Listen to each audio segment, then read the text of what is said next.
We all have visions of how it will be. When we leave this life, we hope to be surrounded by family and friends who will tell us they love us as we peacefully and painlessly slip away to begin our new journey. Unfortunately, for many of us and our loved ones, this scenario never occurs. Emergency services and other medical intervention are life-saving devices. But there comes a time in many people's lives when all medical possibilities are considered to be of limited use. When faced with a terminal disease or an event that incapacitates us, the issue then is to take control of our lives by deciding the way we want to die. The time to make these decisions is now, before we are unable to speak for ourselves. We can control how we die with legal documents that let our families and our doctors know what we want them to do when we're facing the end of life. Those documents are called advance directives. Perhaps the most well-known advance directive is the Advance Care Plan, formerly called the Living Will. This document specifies how you want to be treated if faced with specific situations such as a terminal illness or accident that leaves you permanently unable to communicate. The Advance Care Plan is an essential document for those who wish to specify their end-of-life wishes. The Living Will Advance Care Plan works hand in hand with another directive called Appointment of Healthcare Agent, formerly called the Durable Power of Attorney for Healthcare. This document lets you name a person to make sure your wishes are respected by healthcare providers and members of your family if you cannot communicate. This is the person that will make the hard decisions based on what you want after considering the assessment by your physicians. If you don't pick a person to act as your healthcare agent, you are opening the door for conflict in your family. Without both an advance care plan and appointment of healthcare agent forms, you are opening the door for a nightmare.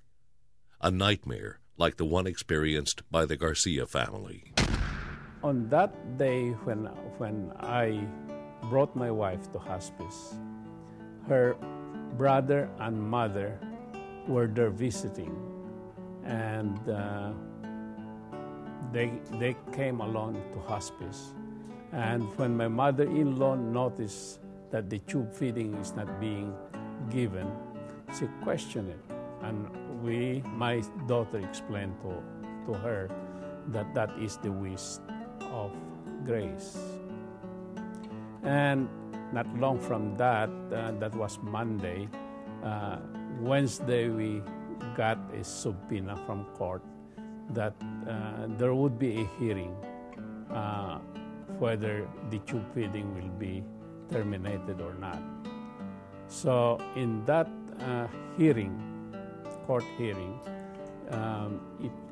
the judge issued a temporary injunction wherein the tube feeding will be restored, and in the subsequent hearing, it was made permanent. It is very sad because I know that Grace would not like this. It was a very painful experience. In a time like that, you expect that your family members there are to support you, but because of the lack of the living will, it actually split, caused division within our family. And it was painful to see my mother's sisters going to court against us. And in a time like that, the family needs to be close. And because we didn't have that document signed, my mother's quality of life was diminished at that point, being in that coma state and not being able to be released as what she would want. It was unfortunate that it wasn't signed. After about a year, the Garcia family was able to get the court order reversed and allowed their beloved wife and mother to die. We not only lost our mom, we also lost half of our family in the result of it, and it's still fractured at this time, although, you know, it's something that everybody has to heal from. We have to deal with losing mom, and we have to deal with what we've done with each other. It is a very expensive process. especially if you don't have that written living will. It will facilitate things if you say it in writing very clearly what you want done to you. But even if Grace Garcia had a living will, that wouldn't have been enough to prevent the family conflict. She also needed to designate someone with durable power of attorney for health care to make decisions for her. If Grace Garcia had advance directives, her wishes would have been clear and unchallenged after the extent of her brain damage was known. Her curative care in the form of the life-sustaining feeding tube would have been permanently suspended. Curative care is the form of medicine that attempts to restore health with drugs, surgery, and other available resources. Hospice care is the next step after the recognition that curative care is no longer beneficial to the patient. Hospice care is comfort care that acknowledges that the end of life is near. Hospice care takes care of the physical, emotional, and spiritual needs of the patient. Patients like Snowdy Green had both advance directives in place when she died from chronic disease. Her daughter Frida was glad the paperwork was in place. She had very explicitly stated appropriately and legally what she wanted done. So at that particular time in her life, all I had to do was to follow those directives, and I did not have the emotional stress that was associated or could have been associated with her death. When an individual's wishes are in place, you take comfort in knowing that you are doing what it is that they wanted done. And what you are doing is adding to the quality of their life at the particular time that the end of life appears to be near. The need for advance directives is obvious for those who want their end-of-life wishes honored.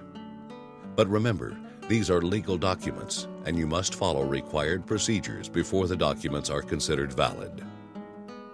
In 2004, the state of Tennessee changed the living will document to the Advanced Care Plan document. And the Durable Power of Attorney for Healthcare document became the Appointment of Healthcare Agent document. The Advanced Care Plan also includes the appointment of a healthcare agent within the form and would not require you to complete another form. However, if you are not ready to make decisions outlined in the Advanced Care Plan and would like to select a designated agent only, a separate form is available called the Appointment of Healthcare Agent. If you already have an older living will or durable power of attorney for healthcare form in place, those documents have been grandfathered in and are legal binding documents. The Advanced Care Plan and Appointment of Healthcare Agent forms must each be signed and either witnessed by two people or notarized. Witnesses can now include family members and healthcare providers.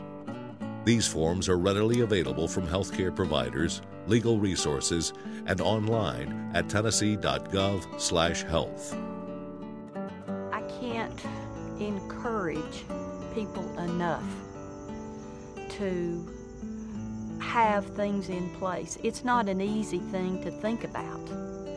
And terminal illness is not an easy thing to think about.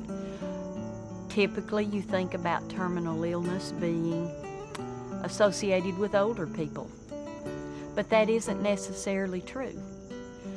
Terminal illness can be any age, and if those things are in place and they are known by family members, you have the patient's wishes, and you can follow those wishes.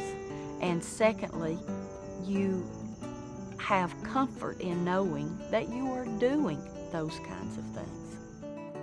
We are a poster family for the living will. Unfortunately, but necessarily so. I don't hesitate to tell my friends and everyone about living wills.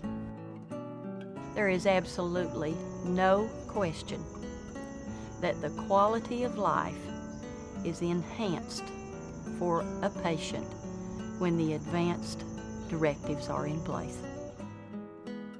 If we take steps now, chances are we will die the way we want, privately and pain-free, with our families at our side and not in the courtroom. The end of life. We all have our visions of how it will be, and we all hope it will be peaceful.